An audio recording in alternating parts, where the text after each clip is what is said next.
రాబోయే 10 సంవత్సరాలు నిరంతరం రోజుకు 24 గంటలు 10 ఏళ్ళు మీకోసం కొట్లాడతా, 10 ఏళ్ళు మీకోసం చేస్తా, 10 ఏళ్ళు ఈ బాధ్యతలో ఉంటా. మీరు ఆశీర్వదిస్తే ఇంకో 10 ఏళ్ళు కూడా ఇందిరమ్మ రాజ్యం ఉంటది. ఈ 10 ఏళ్లలో నీ శాతనైతే ఒక్క ఎంటిక వీక్కొని చూడు, అప్పుడు నీకు తెలుస్తుంది. నేను చెప్తా ఉన్నా, ఈ అశోక హోటల్ వేదికగా చెప్తా ఉన్నా, తెలంగాణ రాష్ట్రానికి చివరి ఓసీ ముఖ్యమంత్రి రేవంత్ రెడ్డి. చివరి ఓసీ ముఖ్యమంత్రి ఇంకంతే, ఇదే లాస్ట్ ఓసీ ముఖ్యమంత్రి. తెలంగాణ రాష్ట్రానికి రేవంత్ రెడ్డి చివరి ముఖ్యమంత్రి. మీరు రాసి పెట్టుకోరి. చాలా మంది అనుకుంటా ఉన్నారు బీసీలో చైతన్యం రాలే, బీసీలో ఇంకా మేల్కొలుపు రాలే. ఏమో మీరు అనుకుంటారేమో 2028 నాటికి బీసీ వాడు కుర్చీ ఎక్కకపోతే తీర్మానం సచ్చినంత లెక్కపోరు. బాధతో చెప్తా ఉన్నా నేను ఈ మాట.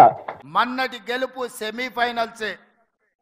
2023 తెలంగాణలో రాష్ట్ర ప్రభుత్వాన్ని ఏర్పాటు చేయడం అంటే నేను పిసిసి అధ్యక్షుడిగా ముందుకు నడిపించింది, సిఎల్పిగా బట్టి విక్రమార్క గారు నడిపించి గెలిపించింది సెమీఫైనల్స్ మాత్రమే అని నేను చెప్పదలుచుకున్నా. వాస్తవంగా ఫైనల్స్ 2029లో ఉన్నాయి. ఢిల్లీ ఎర్రకోట మీద మువ్వన్నెల జెండా ఎగరేసినప్పుడే, నరేంద్ర మోడీని ఓడించి రాహుల్ గాంధీని దేశానికి ప్రధానమంత్రిని చేసినప్పుడే ఈ దేశంలో మనం ఫైనల్స్ గెలిచినట్టు మిత్రులారా. అందుకే మిత్రులారా 94 నుంచి 2004 వరకు 2 సార్లు టీడీపీ గెలిచింది. 2004 నుంచి 2014 వరకు 2 సార్లు కాంగ్రెస్ గెలిచింది. 2014 నుంచి మొన్నటి ఎన్నికల వరకు టిఆర్ఎస్ 2 సార్లు గెలిచింది. ఇప్పుడు నేను మీ ముందు గర్వంగా సగర్వంగా చెప్పదలుచుకున్న 10 సంవత్సరాలు నిరంతరాయంగా ఈ రాష్ట్రంలో కాంగ్రెస్ అధికారంలో ఉంటుంది. 2029 పార్లమెంటు ఎన్నికల్లో తెలంగాణ రాష్ట్రం నుంచి 15 పార్లమెంట్లు గెలిపించి రాహుల్ గాంధీని ప్రధానమంత్రిని చేసినప్పుడే మనం ఫైనల్స్ గెలిచినట్టు. అప్పటి వరకు ఎవరు విశ్రమించొద్దు. మీ ఎజెండాలు పక్కకు పెట్టండి అని అంటే నిజంగా చెప్తా ఉన్నా, ఇక్కడ నాకు రేవంత్ రెడ్డి గారు కావాలన్నా బీసీలు కావాలంటే బీసీలే కావాలి. నాకు నా ఫస్ట్ ప్రియారిటీ బీసీలే.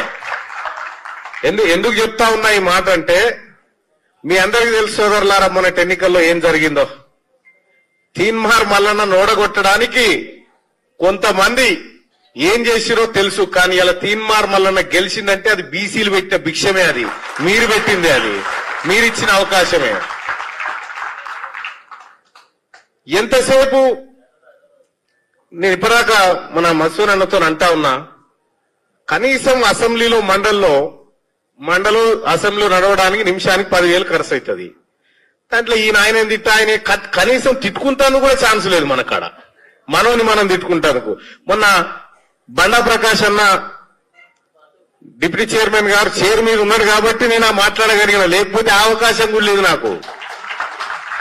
ఆయన నాకు అవకాశం ఇస్తే ఈ బడ్జెట్ సగానికి గోస్తే మాది కదా, మిగతా సగం మీది కదా అని చెప్పి అలా మాట్లాడగలిగిన.